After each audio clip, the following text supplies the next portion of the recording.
Saturdays, I will be doing a analysis of the matchups that are going to happen on Sunday, and then Tuesday, I'm going to break down everything that happened. This is my first Tuesday stream, and like I said, I'm going to do it every Saturday, every Tuesday. I'll be probably Tuesday. I'm not really sure on a time, but Saturday I'll definitely be probably doing 3 o'clock every Saturday. I'll give you all of Sunday and Monday's matchups. I'll give you what I think, how the matchups, are predicted to play out and stuff like that, and all the key factors in those games. And so, yeah, I'm ready to get started here. Oh boy, oh boy, oh boy, where was I? But yeah, so welcome guys, my first Tuesday. I'm gonna break down everything that happened during last week's matchups. So going through week 7, there was a lot of interesting matchups that were going on, a lot of key conference matchups as well. And I'm gonna get started with Thursday's matchup. So Thursday, Denver went to Cleveland, and Denver, I feel like, is in a full meltdown mode right now, right? They started off undefeated, and now they've lost 4 in a row. They were 3-0, now they're 3-4. And honestly, like, are we surprised? Like, were people expecting the Broncos to go on a run? Like, and I don't think Teddy Bridgewater is at fault. The team just, it's like slightly above average on defense. The offense is mediocre at best. They have a decent quarterback, but it's like they have a decent quarterback, but honestly, it's like they don't have really wide receivers. They don't have an established running game. Their offensive line is wishy-washy. It's like Teddy Bridgewater is out there doing, and given I'm not a huge fan of him. I'm not really high on Bridgewater, even when he was in his multiple stints and different teams. He was okay on the Vikings. I don't know. I've never been overly impressed with him. He's not bad, but he's had some moments that he's shined a little bit. But I actually do think he's playing better than I expected for Denver, because Denver doesn't have any support for him. So he's kind of like, he's moving me from thinking he's average to above average, but at the same time, like, he's not closing these games. And a great quarterback would close these games. He's not in positions where, they're getting blown out. Like, some of these games are winnable for him. And losing 4 in a row is just unacceptable. Like, truthfully, honestly, just unacceptable. And Denver went to Cleveland, and they were playing a beat-up Cleveland team. Cleveland's got all sorts of injuries. Case Keenum was playing for them this week. Like, Odell Beckham got hurt, which whole nother issue is Odell Beckham. He's been injured on and off. He's not been playing well when he is on the field. He's had some really critical drop passes. Even this week, he got hurt on a dropped pass. Last week had some critical drops. Like, I'm not huge with Beckham right now. They are really missing Nick Chubb. Now, the Browns really came together and won this game, and it was despite a lot of injuries. They didn't have Chubb. They didn't have Baker Mayfield. They didn't have Kareem Hunt. Like, geez Louise, and now, like, Clowney might be out for we don't really know how long. I will say, this game was close, but like the Broncos, it never felt like the Broncos were in it. Like, even though the game was close, it never felt like, given, if they had one big play, sure, but it just never felt like they were even getting close to that big play. I do worry about Denver going forward. Like I said, they were 3-0. Now they're 3-4. They've lost 4 in a row, and like, their fans are panicking. They're saying fire the coach, and I don't think it's the right time for that. This team doesn't have anything really to build on. They don't have much at wide receiver. They don't have a present running game. Their offensive line isn't. Yo, Greg, coming in with the 36 months. What? How are you, Greg? Talking about the Cleveland and Denver matchup. Well, Denver at Cleveland. And Cleveland barely won. Beat up Cleveland. And this felt like a must-win for Denver. And they just didn't come through here. And this was a game for them to win. If you're going to beat the Browns, it's when they're missing Chubb. It's when they're missing Baker Mayfield. It's when they're missing Kareem Hunt. All their heavy hitters are gone. They have Jarvis Landry, they have Odell Beckham, but Odell Beckham is not playing well. And, like I said, these last couple, he's been injury prone, and when he has been on the field, he's been dropping critical passes. And it's like, dropping passes on third down. Last week he got hurt on a dropped pass on third down. Like, that is just like the trifecta of, I don't want that on my team. we all remember the Odell Beckham, the one-handed catch, and like the Giants guy that everybody remembers, but like this hasn't been that person. He had, a couple moments in his time in Cleveland so far, but he's just been full of injuries and stuff like that. It's not great, man. It's not great. I think Denver is in trouble here. I think Denver's in big trouble. Yo, Deity Tough. Appreciate the host, brother. How are you, man? How was your stream? Hopefully everything went well. Hey, a host. Oh, hi, Greg. But yeah, I think Denver's in trouble here. They were undefeated. Like I said, nobody was expecting them to like go on a run. It kind of was like a fake 3-0. So no one is surprised here that they're 3-4, losing 4 in a row. But I think the team needs to do something. Like I think teams have figured out, if we don't let them get pressure, like we're not really afraid of them. Their first 3 games, they were getting a lot of pressure on the quarterbacks. And Cleveland, I will give them credit. They were game planning, around the pass rush. It was impressive. I'm not gonna lie. Like they were attacking. I will give the Browns a lot of credit. They schemed around Von Miller. Von Miller was disruptive in the first 3 games for the Broncos. That's why they were 3-0. He was getting a lot of pressure on quarterbacks, and the Browns actually came out with a design. They were actually attacking Von Miller. I remember specifically a couple of plays where, the tight end would pretend to block him, and then Von Miller would like think he's going for the quarterback. Tight end would break off. They would throw it right over his head. They were shy, and not to mention, just running on the opposite side of him. But like on pass plays, they knew they didn't have a lot of time because the Broncos do get some pressure. They have Von Miller, and I liked seeing the Browns game plan for that. The Browns really, really outcoached the Broncos, and they needed to. I think it's important for the Browns to pick up as many wins as possible without Baker Mayfield on the field, without Nick Chubb on the field, and without Kareem Hunt. And like I said, I watched that game. I was impressed. The Browns definitely outcoached them, and the Broncos need to figure out something.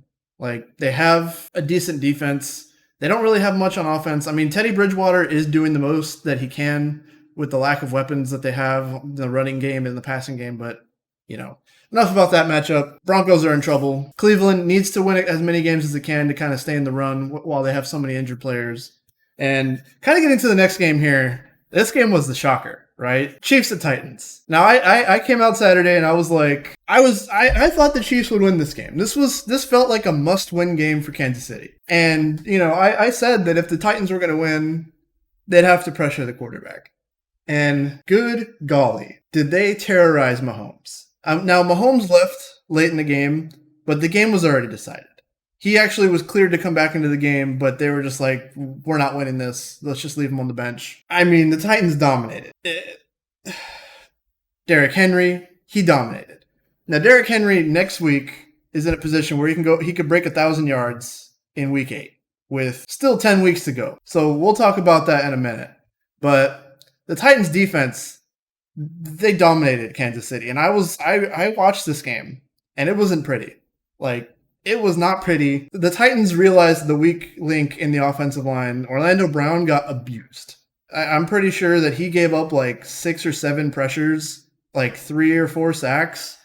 Like, they were specifically targeting him at left tackle and bringing a lot of pressure his way. They were putting their best pass rushers over there. And he was just a revolving door. He was just letting them in. Mahomes was getting creamed.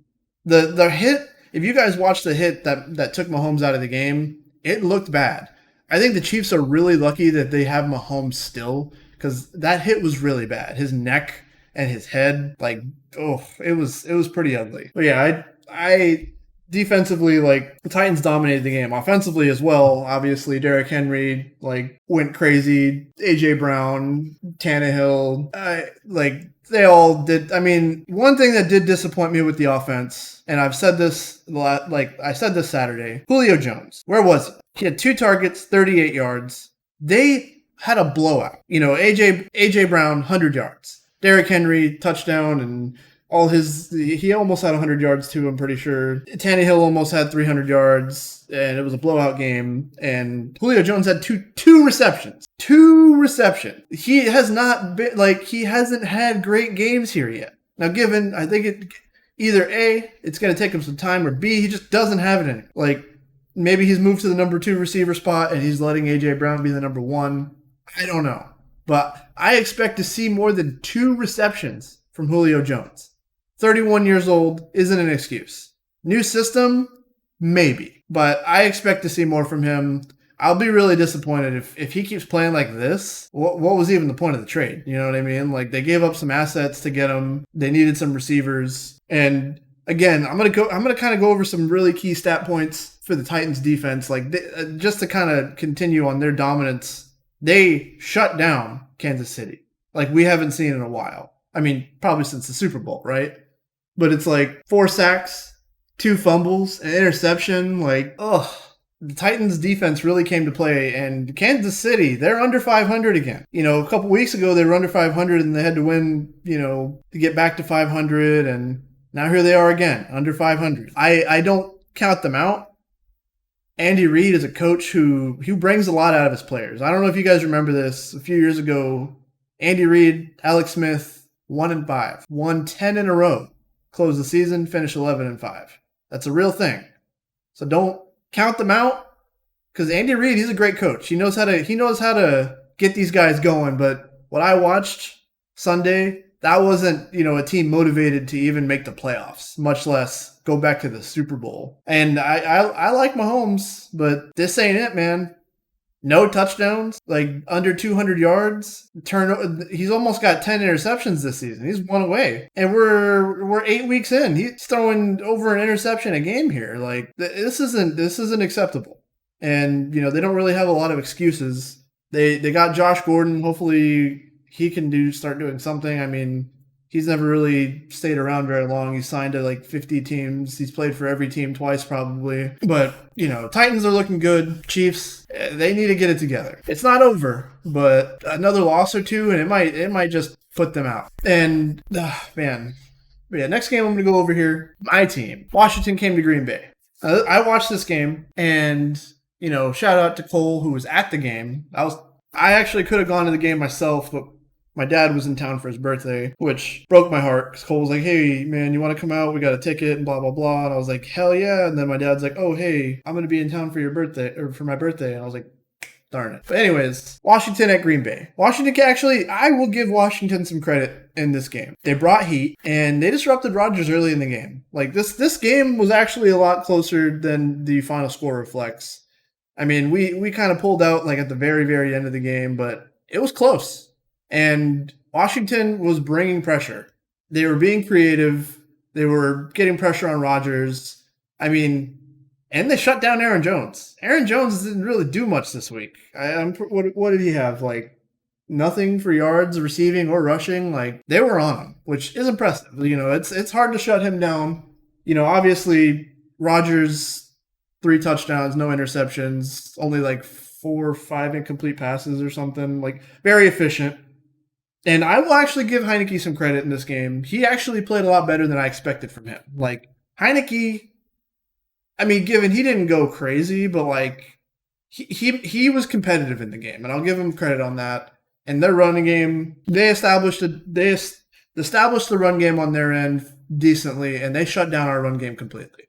Our running backs weren't catching passes. We weren't running. Like, it was all on Rodgers to try and get people open, and he did. You know, it's Rodgers. Rodgers does what Rodgers do, and, you know, he kind of just took over the game. Our defense also, you know, I liked seeing a lot of what we saw, and, you know, that was a game that I expected us to win.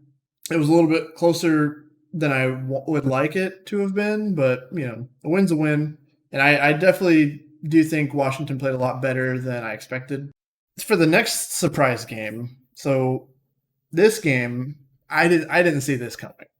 So the Bengals, they go to Baltimore, and they wipe the floor with the Ravens. It wasn't even close. Like, Joe Burrow, 400 yards. 400 yards. They outscored him, you know. I mean, I think the Ravens only put up 17 points, but they actually had decent yardage. They didn't have, like, you know, they weren't shut down completely offensively, but they were kept out of the end zone. And that is the more important thing defensively. Like, sure, give up yards, but keep them out of the end zone.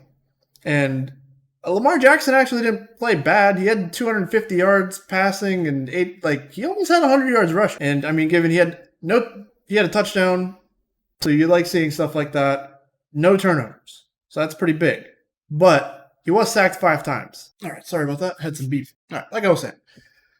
Yeah, Bengals. I didn't expect the Bengals to just come in here and just they put the beat down on the Ravens. They outscored them by a lot. And Joe Burrow played great. They had like 150 team rush yards almost. And Jamar Chase, he had 200 yards receiving. That's impressive.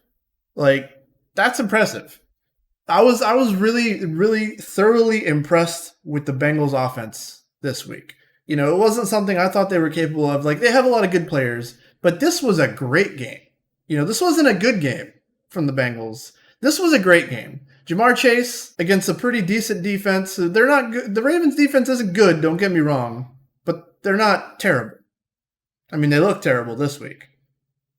But I think that was more of the Bengals making them look like they were an elementary school football team, defensively. But yeah, Jamar Chase, thoroughly impressed.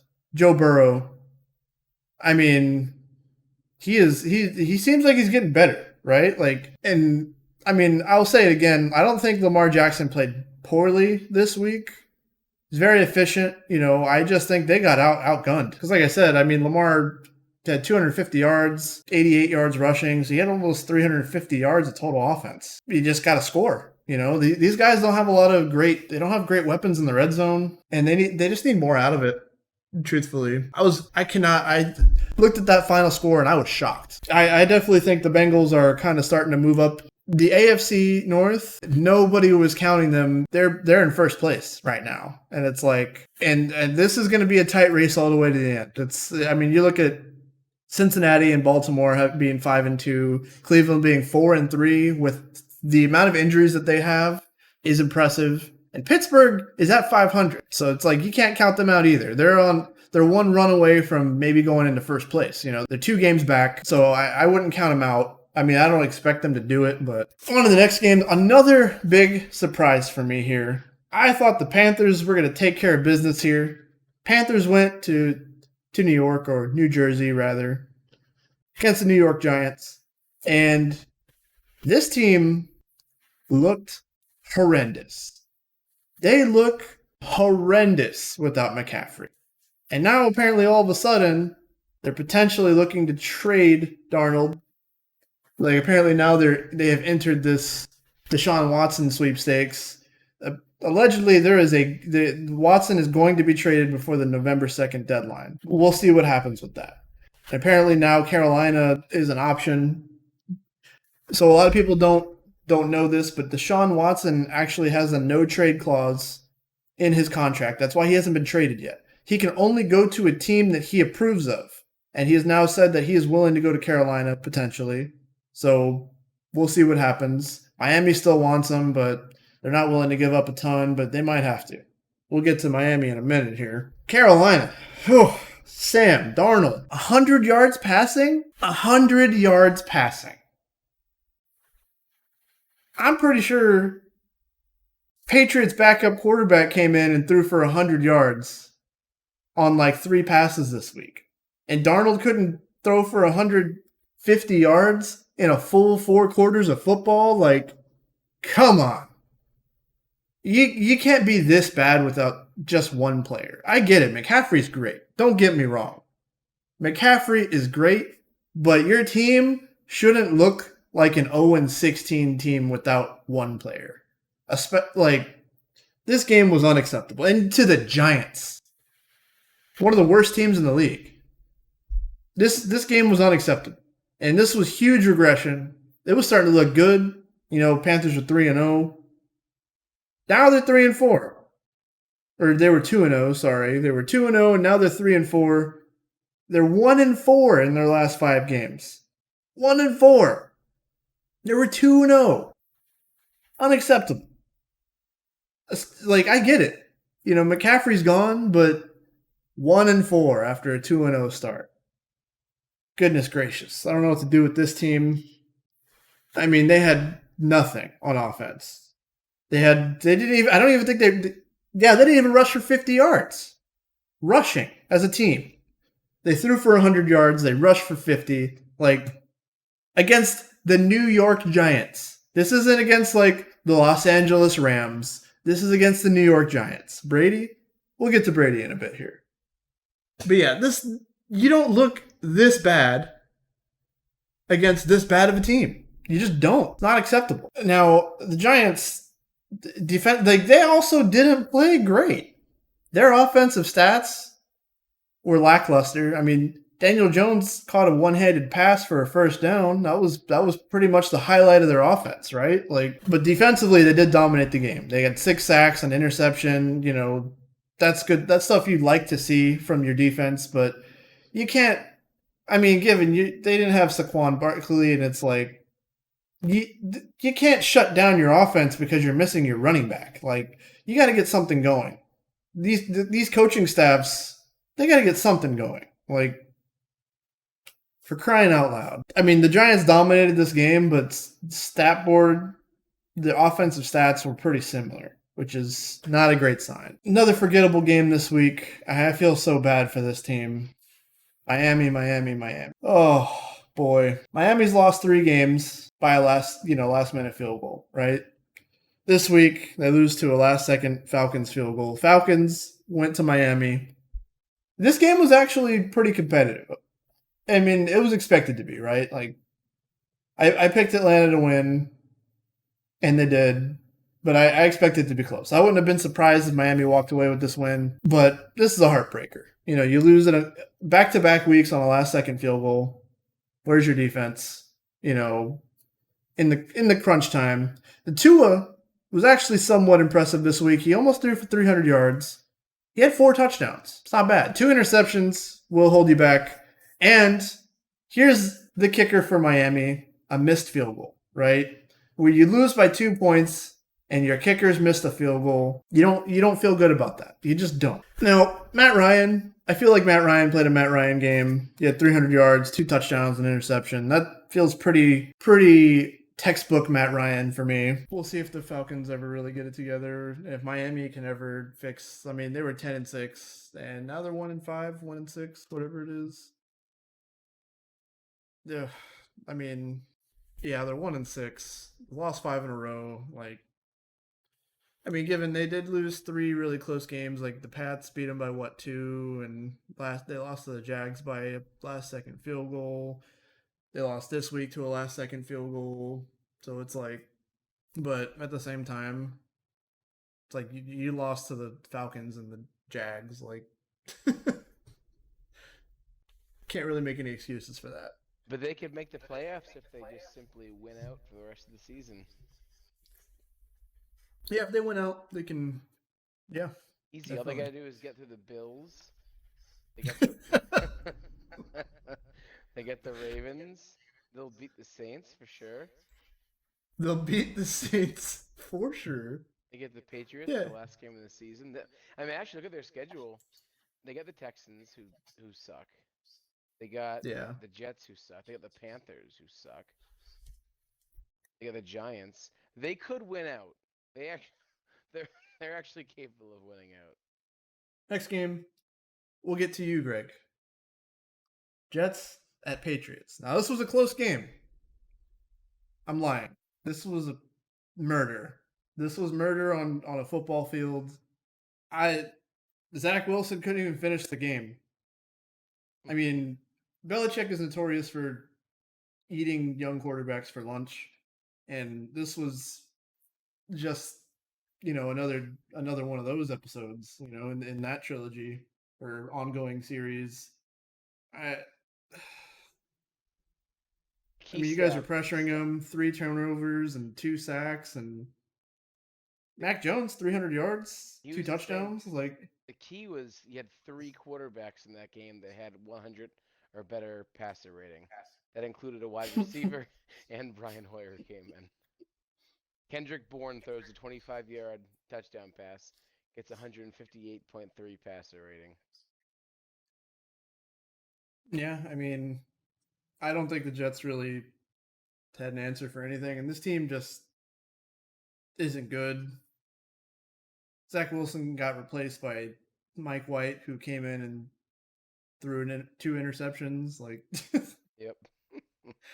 I don't really know what the Jets' plan going forward is, but it's not to win, and that's been pretty apparent here. They've won one game so far. I'd be surprised if they win another. That And Zach Wilson just not looking good. This franchise just isn't looking good right now.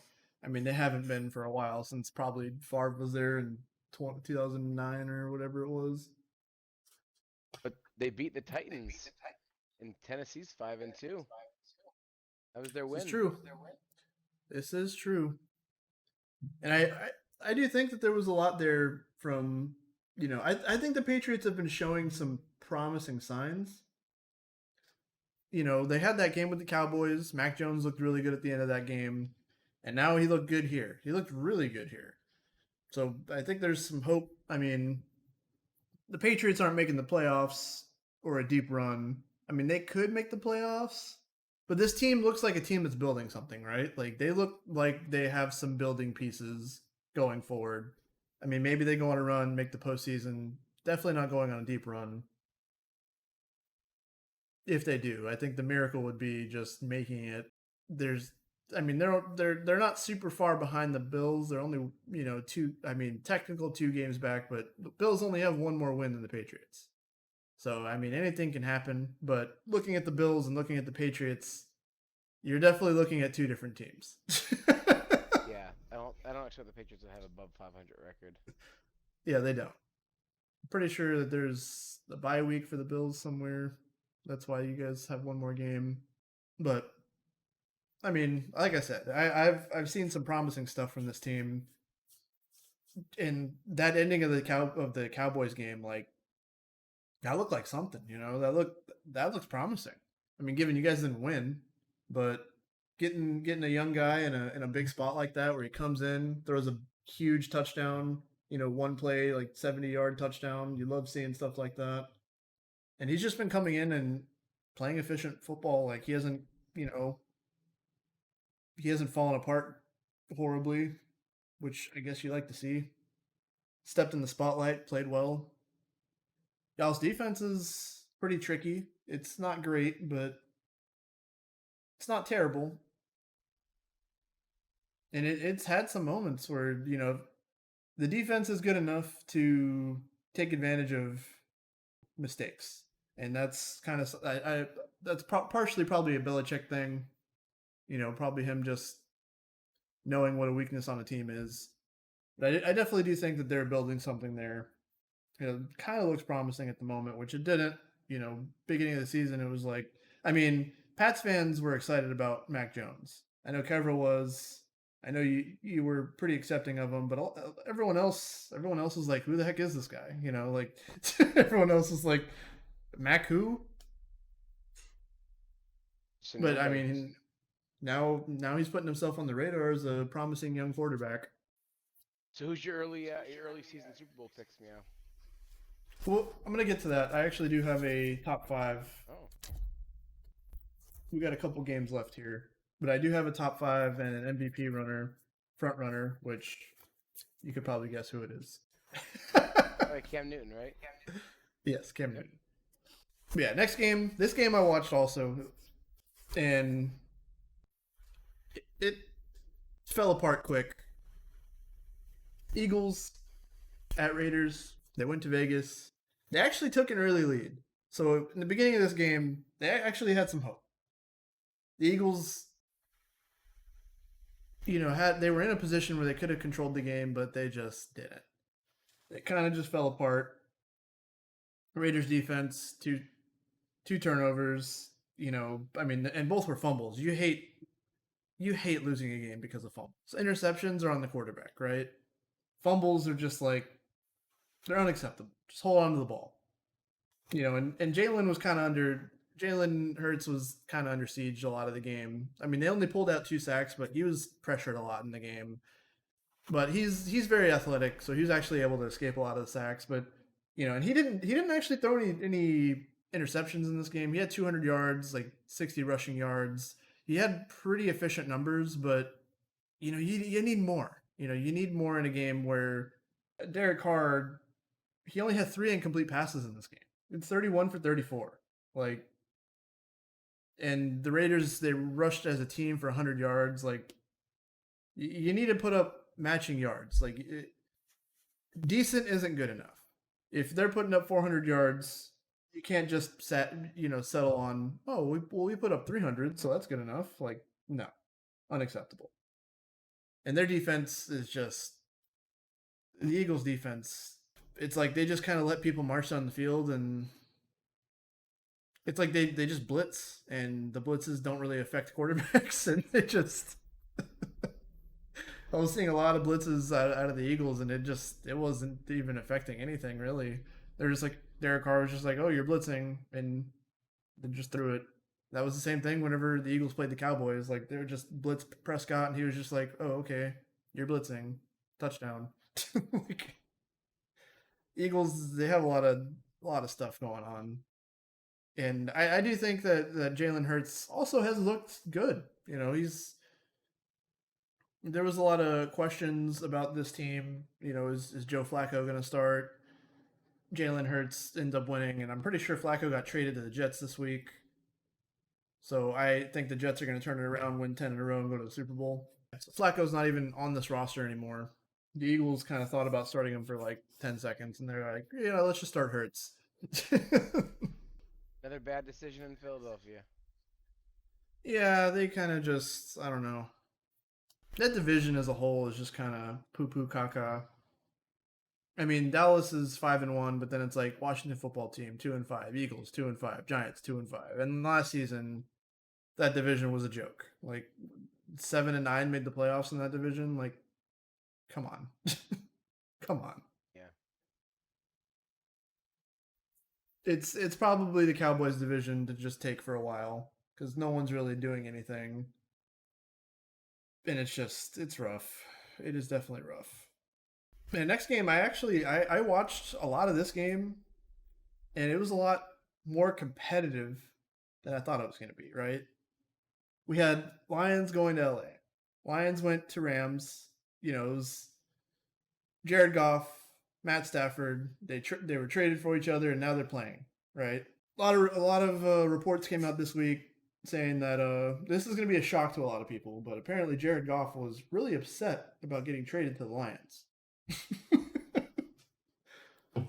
Apparently, when Rams coach Sean McVay called him to let him know, he hung up on him. And I'm shocked by this. I'm shocked that a player wasn't ecstatic. Jared Goff should be happy to be in the NFL. Grateful Jared. Yeah, I mean, he went from a Super Bowl contender to the team that's going to have the first pick. What do you? And I don't think he particularly played bad in this game. I mean, he had 2 receivers go for 100 yards. With Khalif Raymond and Andre Swift. Like, I mean, given the Rams were on him, Aaron Donald was all over him. Like, I'm pretty sure I don't think I remember a play where he wasn't getting hit. Like, he was getting hit every play. And even he had 2 interceptions, and I'm pretty sure I know one of them was an Aaron Donald hit. He hit him as he threw it, coughed the ball up, and I'm like 90% sure the other one was the same thing. Like, he was getting hit by somebody. The Rams were literally just, there isn't an offensive line here. They took advantage. I mean, given they didn't have a ton of sacks, but they had a lot of pressure. They had 2 sacks, and I think that was just kind of Goff trying. But anytime they were going for deep shots, he was getting hit. There was nothing there. Stafford, 3 touchdowns, 300 yards. He kind of dominated the game. If you're looking at quarterback v quarterback statistics, obviously Stafford dominated that board. But you're also looking at 2 different teams. I mean, Cooper Kupp, 150 yards and 2 touchdowns. Like, you like to see that. I mean, given, like I said, Lions did have 2 100-yard receivers, so that's also impressive. Not very often you see something like that. But this game, the story was just the pass rush. The Rams were literally eating him for dinner. And something I'm just gonna kind of talk about really quick before we move on to the next matchup, because I mean this game was competitive, and Goff like that. It was like their last drive to try and like retake the lead, and then he got hit by Donald, got intercepted in the end zone. Like it just felt like a Lions moment. You know, they always have these games where they're like, okay, we can win this. Never mind, something went wrong. Literally anything. If in Detroit, anything that can go wrong usually will go wrong. So it just kind of I don't know. It felt like a typical Lions thing. Like interception in the end zone when we could have won the game. But yeah, the last thing I'm going to talk about with the Rams team. This team is one of my top 5 teams in the league. I think they're going to go on a run, but very underrated player for this team, Robert Woods. He is huge on third down for them. Every game that I've watched, he has been super clutch for them on third down.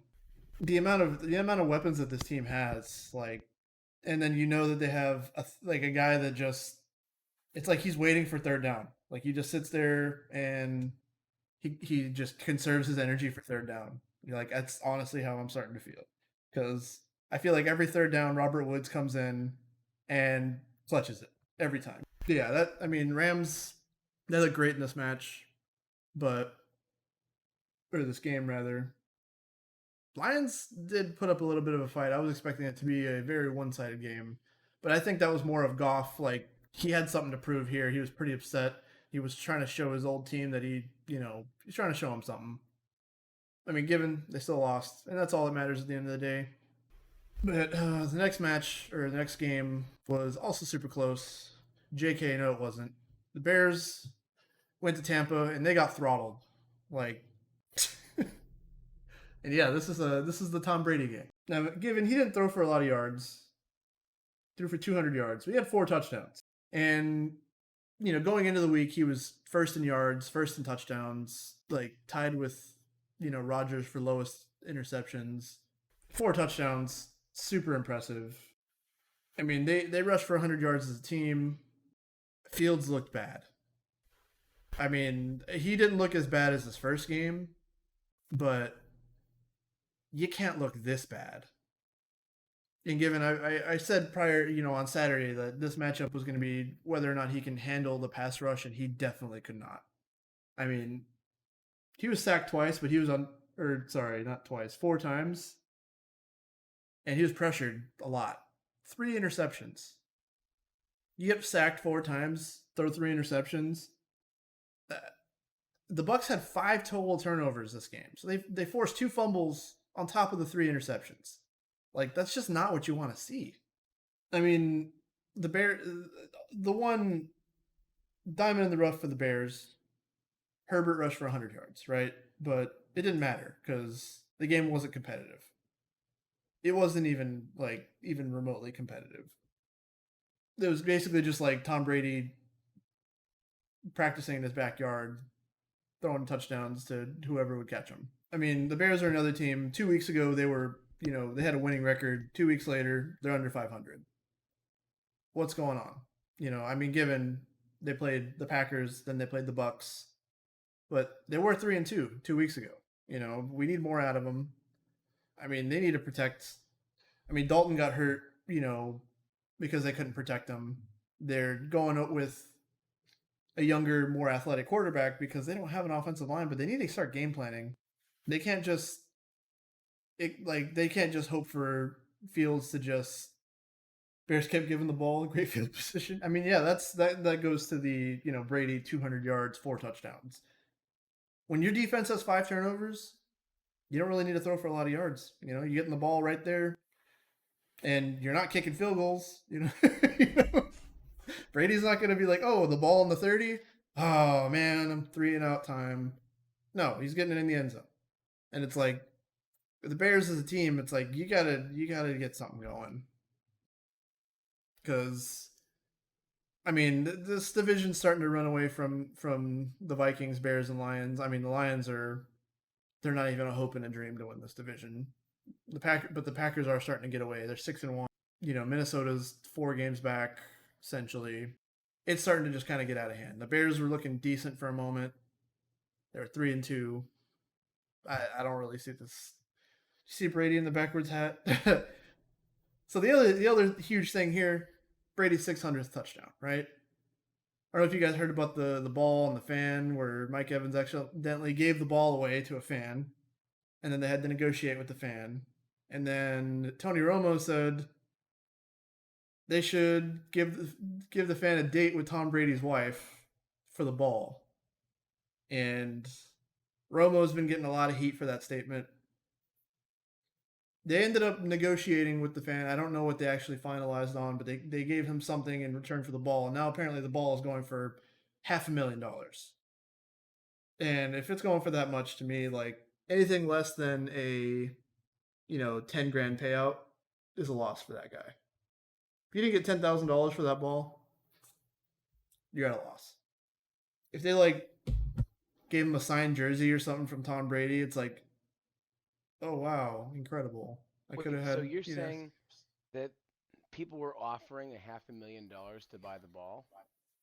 apparently that's what it's going for already. Like they've already started to auction Tom Brady's 600th touchdown ball. That's why they were trying to get it back from him, from the fan.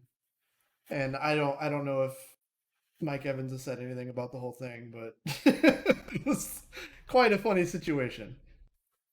Yeah, he effed that up. But I like mean, given he's doing the right thing, he's trying to get the ball to a fan. He didn't remember that it was Tom Brady's 5,000th touchdown. Like he's just like, oh, I got a touchdown. I want to give the ball to a fan. He's a good guy. I don't blame him. I don't think he's to blame here. these guys can basically print money. Like every These time, guys could print money. but like you think about your Brady, you put your name on a jersey and it's worth thousands of dollars.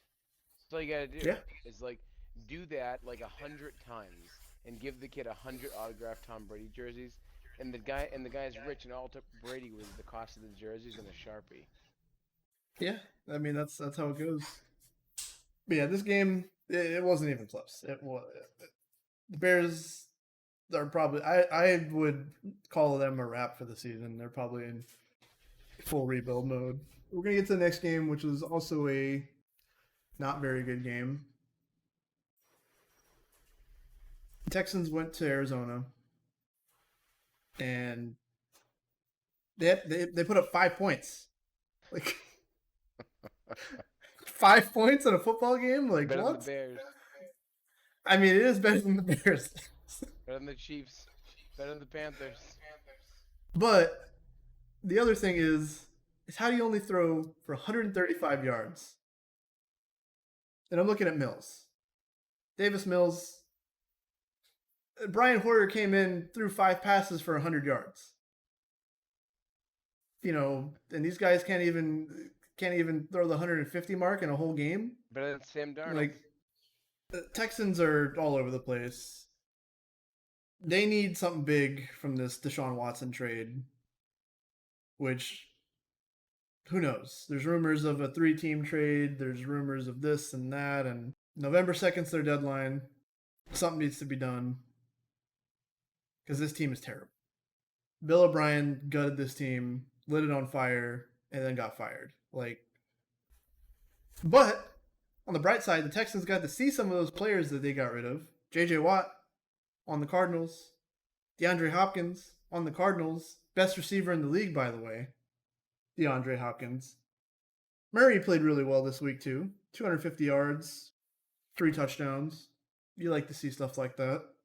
Edmonds, animal, 81 rushing yards. Connor, 100. They put 150 yards total rushing as a team, which is impressive.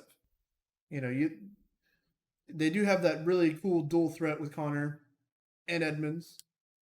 Not to mention you kind of throw in the versatility of Murray, who just kind of makes the whole thing insane. And then they had a new player this week. They have the best receiving core in the league last week. And they were like, you know what? We need Zach Ertz. Zach Ertz came in this week, 66 yards and a touchdown. He's coming in basically right, like I feel like that's right where he left off when he was in his. I'm not going to call. I still think this player is in his prime, but Colt McCoy rushed twice for negative 40 yards. Oh man. He did. He did. Cardinals legend. But yeah, Ertz came in first game for Arizona after the Eagles trade, and he put a stamp on this game. Played well. DeAndre Hopkins obviously played well, touchdown and yards and all that kind of stuff. They dominated the Texans. The Texans, I think they had like sheets of paper playing defense this week, so I'm not really sure what was going on with that. But yeah, Cardinals, probably the best team in the league, undefeated. Their pass rush, also incredible. They have all sorts of things going for them. I mean, their secondary could probably be better, but I think we're in a point in the league now where defenses are built at the front end because you can't really like touch receivers and play physical with them. So they're going, you know what? Let's just rush the quarterback. And the primetime game this week, I don't understand why this was the primetime game. Colts at 49ers. It wasn't enjoyable. I turned it off. It was boring. Like Jimmy Garoppolo played terrible. He came back, threw 181 yards, 2 interceptions. Like, welcome back, Jimmy G. I mean, they did have Mitchell run for 100 yards, so that's something to look at. And Debo Samuel also is kind of a diamond in the rough for this team. Had 100 yards receiving and a touchdown. So Jimmy G basically was just leaning on his number one receiver because 100 of his 181 yards were to one player. Yeah, 49ers didn't look great here. On top of the fact that they, turned the ball over 4 times. The Colts aren't known for having the best defense in the league. I'll tell you right now. That's not what they bring to the table. I mean, truth be told, I'm just glad Carson Wentz didn't sprain both of his ankles this week. Like, I mean, he didn't play great either. That's why I said this game was just so boring. Like, Carson Wentz threw for 150 yards. Like, neither quarterback threw for 200 yards. Hello? Prime time? This is prime time? Like, I don't know why they didn't flex this game weeks ago. Like, there was so many games in the earlier part of here. Like, anyways, Colts did dominate on the ground. Jonathan Taylor, 100 yards. And I said before, like, this is the guy that controls the game, Jonathan Taylor. And he did. Controlled the game, controlled the ground, and he did it. 100 yards, touchdown. Huge difference maker in the game. Which also another honorable mention I'll go with. It's Michael Pittman Jr., 100 yards and a touchdown. So basically both teams, their quarterbacks played like doo-doo caca, but they both had one wide receiver that basically gave the quarterback most of his stats. Pittman was 100 of Wentz's 150. But, I mean, Wentz did have 2 touchdowns and a rushing touchdown. So I guess, that's kind of like balance, right? It's like he got the ball basically in the red zone because they had 4 turnovers.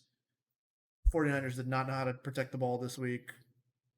I mean, Jimmy G was throwing it to the other team more times than he was putting it in his own end zone. I don't know what you want. You just can't do that. Very forgettable game. I wish it wasn't prime time. And then the Monday night game, last game I'm going to go over. The Saints at Seahawks, another forgettable one. Geno Smith, Jameis Winston. Neither of them really did. I mean, Jameis Winston had 200 yards and a touchdown, and Smith had 167 yards and a touchdown. And DK Metcalf had 96 yards and a touchdown. So he was like 90% of Smith's, stats. And I will say that the Saints actually did a really good job on shutting down Metcalf. He did have the 96 yards, but he only had two receptions or something. So it was like most of the time, and I think one of his catches was like 70 something yards. So it was like, aside from the one big catch, this was a really low scoring game. It was also another rough one to watch. And this probably was, in my opinion, the most boring game of the week. Because like even the blowouts, like at least the good teams are putting up offense. You know what I mean? Like it's like at least we got to see the Cardinals and the Bucks and whoever like we got to see them put up points. Pats put up 50 points. This game was literally 13-10. Boring. Winston didn't really do much. Smith didn't do much. Very, very quiet 13-10 game. I mean, the Saints defense was kind of just all over. Geno Smith, he's supposed to be a vet, right? He got sacked 5 times. Where was his veteran awareness? I mean, there were times where everybody in the stadium can see the pressure and Geno Smith couldn't feel it. Guy hasn't changed. And, that was a lot of his big problems when he was on the Jets. Could never feel pressure. Alvin Kamara was kind of cool to watch in this game. I mean, given he had a very disappointing 2.5 yards per carry. I think he rushed for like 20 yards or something. But he did have 100. He had 12.8 yards per reception on 128 receiving yards and a touchdown. So it was like typical Kamara stats, right? And like I said, Winston only threw for 200 yards. So over 50% of his yards was Alvin Kamara. A lot of these matchups, I think the biggest surprise for me, the Giants beating the Panthers the way they did, the Ravens losing to the Bengals at home like that. I mean, I also think the biggest positive for a team was probably the Patriots, putting up so many points. I mean, given it is the Jets, but you still like seeing those kind of numbers because just because you're playing a bad team doesn't mean look at, some of these matchups here. Just because it was expected to win doesn't mean that they did or did. And before I get into I'm going to do my top 5 teams and my MVP front runner. Before I do that, I'm actually going to go over the Thursday night matchup. So Thursday night, Packers are going to Arizona, and it doesn't look good. Packers have been hit by COVID pretty hard. Davante Adams is not playing Thursday, apparently. Adams we needed him this week, especially because the Packers have not been playing well against like established pass rushes, and so now we have one less target. That it's just I don't see us winning this game. I think Cardinals are going to win this game. Say it now. And on top of that, our defensive coordinator isn't going to be able to coach. He also has COVID. And Lazard also just came out like 2-3 hours ago, and now he has COVID. So I'm sure we'll have more test positive just because these things happen in waves. Hopefully that's it though. Hopefully, I'm hoping Rodgers can do something here, but this pass rush is going to be a lot. I mean, Aaron Jones got shut down this week, but I'm really hoping that if he can, if he can do more, it gives us hope in winning. Because it's all going to be on him, honestly. Like a lot of our receivers are pretty young. I mean, Cobb has been pretty clutch, in key moments, but he's not going to put up Davante Adams numbers. I don't know how our defense is going to handle it. This is the best offense we're going to see this year, like hands down. The Packers aren't going to see a better offense than the Cardinals. The Cardinals will probably be 8-0. I mean, there is hope. Rodgers does Rodgers things, so you never really know. But I do expect an Arizona win here, which disappoints me that so many people test positive for COVID and before such a big game. I think this is a really big primetime game on Thursday. And it sucks to see Davante Adams, a superstar, have to miss the game, not even because of an injury, just because he tested positive. But hopefully, he gets through the protocols and stuff like that, is able to get back for the following week. And same with the other players that are missing. And obviously we want our coach or defensive coordinator because our defense has been coming together. We've been signing players, and I'm really excited to see what happens going forward. And if we can get everybody healthy on defense, that could be really interesting too. Because we've been signing people off the street, and I mean, Whitney Merciless came in this last week, and he had an impact on the game, which I expected because he's a great pass rusher. He was for Houston for a while. And, a lot of people were surprised to see him just kind of get signed and start playing within 2 days. But it's like, when you're a pass rusher, you don't have to learn the system. They just tell you where to blitz from. It's not like you're doing things and reading stuff. You're just like, all right, we're going to line you up right here. You're going to rush the quarterback. We're going to line you up over here. You're going to rush the quarterback. So I do hope we start to get everybody back. I hope that this game is competitive. And then I'm going to move into my power rankings here. So I'm going to start at number 5. So far this season, the Cowboys have been playing really well. I put them at number 5. Their offense has been playing well. Their defense hasn't been playing great, but they've been getting key turnovers. And obviously Diggs, everybody wants to talk about Diggs. So we're going to talk about Diggs.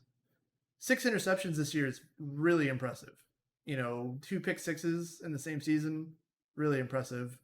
If he breaks 10 interceptions this season, that'll be incredible. I don't even remember the last time someone's gotten 10 interceptions in a season. I mean, a lot of quarterbacks play such efficient ball now. Like turnovers aren't really or interceptions aren't really a huge thing. But he's done a lot for their defense. Their defense, like I said, I feel like their defense is pretty average. They give up a lot of points.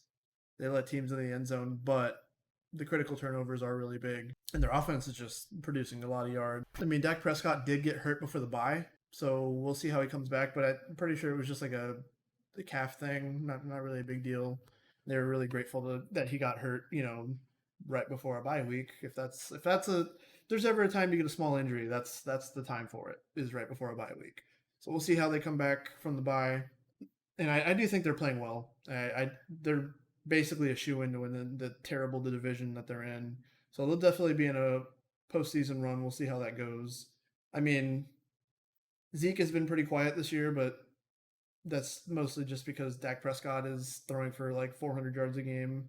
You can't really ask for both. And he's never really been a receiving back. I think he's trying to learn to catch the ball more out of the backfield and be more, involved in the passing game. But, he is definitely a up the middle, kind of running back. We'll see if he can have more of an impact later in the season. But I do expect them to just kind of be a run and gun team going forward. Number 4, I'd put the Packers, 100%. I do think they're playing slightly better than Dallas defensively.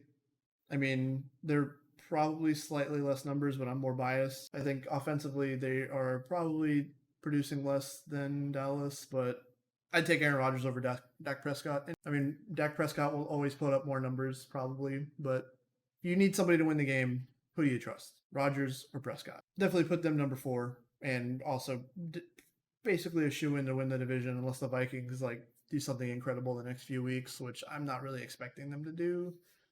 And they're coming off a bye as well, so we'll see what they do. Number 3, definitely the Rams.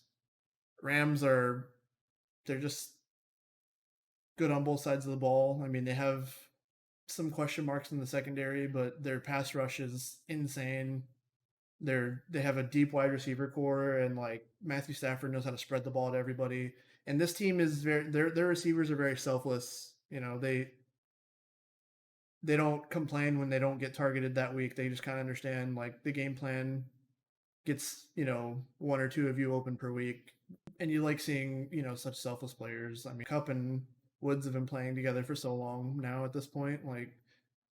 And Stafford's really picking up the system. I mean, I think this team is just good. Like, they're well coached. They're decent on defense, good on offense. They're just a force. They'll probably. I would be shocked if they didn't make the championship game in the conference this year. Obviously, number 2 would be the Bucks. Like, Bucks got Brady. Bucks got wide receivers. They got Evans. They got Brown. They got Gronk. They got weapons. They got Fournette. I mean, mostly they got Brady. Brady's kind of just a big outlier there. When you have the greatest player of all time, there's just not anything a lot of teams can do to really prepare for that. Defensively, like I said, they terrorize quarterbacks. I mean, their secondary could use work, and if they didn't go to the conference championship this year, it'd be because a team figures out their secondary. So I mean, it's going to be so tough. Like, these top 5 teams, like 3 of them aren't making the conference championship. So, one of them isn't even going to be in the conference championship picture. Like, I expect 4 out of these 5 teams to be in the conference. And then number 1 obviously is the Cardinals. The Cardinals are just unbelievable on offense. Like, they kind of follow this same formula of rushing the quarterback. They have great, pass rushers. I mean, JJ Watt being there has been huge, and he's been playing the way we remember him playing, back in his prime in Houston. I don't know what's reawoken in him, but geez Louise. He's been eating people. He's been eating these quarterbacks for dinner. And the Cardinals, they have so many weapons. The dual threat on the ground, they have a power back and a more elusive back, like with Connor and Edmonds, and their wide receiver core. that just got better with adding a superstar tight end or a superstar level tight end with Ertz. They have Hopkins, who's the best receiver in the league, in my opinion. The Christian Kirk. He's Christian Kirk. You got AJ Green, who has just quietly been having a pretty decent year. He's been doing stuff for this team, and Murray's been playing well for a young guy. I mean, given you got all the weapons there, you're built to succeed. So it's like it's cool to see him succeed. Hopefully, he continues to get better, but it's unknown how he'll respond to getting into the postseason and being under pressure because 4 out of these 5, like if he plays against the Bucks, how's he going to handle the pressure? And I mean the pass rush, not just the pressure of playing in a big game against Tom Brady. It's a whole nother thing to deal with. I'm talking about the literal pass rush pressure that the Bucks bring, or the Rams, or the Packers. Like the Packers have actually been really establishing a pass rush as well. So it's like you get to the postseason. I think it's just kind of a toss up. Whichever team turns over the ball the least amount, like because that's what it comes down to. And then definitely my MVP runner is Brady. I mean, like I said, leads the league in passing touchdowns and yards, and very efficient. Doesn't turn the ball over, so it's like you can't really argue against that. At least in my opinion, you can't. That's probably gonna wrap it up here. Is there, Greg, if you're still here, is there anything you want to add in terms of top 5 teams or your MVP front runner? Uh, After that, probably Joe Flacco. I do like Joe Flacco. He's the best quarterback of all time. Next to, He's great. He's on a trajectory. I feel good. I mean, he just got traded to the Jets, so I think they're about to turn it around, probably more than likely. Yeah, they're 50-50. They'll win another game between now and the end of the season. 50-50. What's the game to watch this coming week? Game to watch this week. Packers Cardinals. Probably not, unfortunately. Who were last year? You got Bucks Saints if you still had Drew Brees. I'm looking at this list. I mean, Steelers Browns is a really big divisional game. Yep. A lot of these are kind of just. I mean, Vikings Cowboys could be interesting. But a lot of these are like kind of lopsided or like even at the bottom because it's like we got Jags Seahawks 1-5, 2-5. I mean, the Patriots Chargers could be interesting, but Could be two you know, young y'all. quarterbacks. Yeah, 2 young quarterbacks, but I expect the Chargers probably to win that one. I mean, but you never know with Belichick and how he plays against young guys. But yeah, a lot of these are just kind of like, I mean, Bengals, Jets, Titans, Colts, Rams, Texans. I mean, like I said, Steelers, Browns. I think that's gonna probably be a tough one. I don't know if Baker's gonna be back for this. He's Eagles, Lions. Wow, that's terrible. 49ers, Bears. That's pretty much like a mirror match of teams. Yep. Got Panthers, Falcons, another mirror match of teams. 3-4, 3-3. Dolphins, Bills. That'll be competitive, probably, right? JK. Dolphins Bills. Unless the Dolphins like trade Tua for Deshaun Watson and like Michael Thomas, then that's probably not going to be a great game. Basically, just simulate that game. Don't risk any injuries. Just simulate. Just simulate the game. Yeah, a lot of these games. I mean, Bucks Saints could be all right because that's a divisional game, but I don't know. I mean, Vikings Cowboys is probably going to be. I mean, Vikings Cowboys or Steelers Browns is probably game of the week here, which is this is a really sad lineup of games here. I'm going to be honest. Yeah, this sucks. Not really. Anyone watch I mean, this the game? Packers Cardinals was supposed to be a good game until all the COVID. Sorry, all the players tested positive for COVID. It's like that game could have been really good. I mean, I still think it could be good if because Rodgers is he exists. But yeah. I mean, I'll be here Saturday, guys, 3 o'clock. I'll go over the rest of these games for Week 8's matchups. I went over Thursdays already. I think the Cardinals will probably beat the Packers. They're in Arizona. Cardinals are missing Devontae Adams and our defensive coordinator, which I guess you just hate to see. But yeah, I'll see you guys. I'll be back with more NFL stuff on Saturday.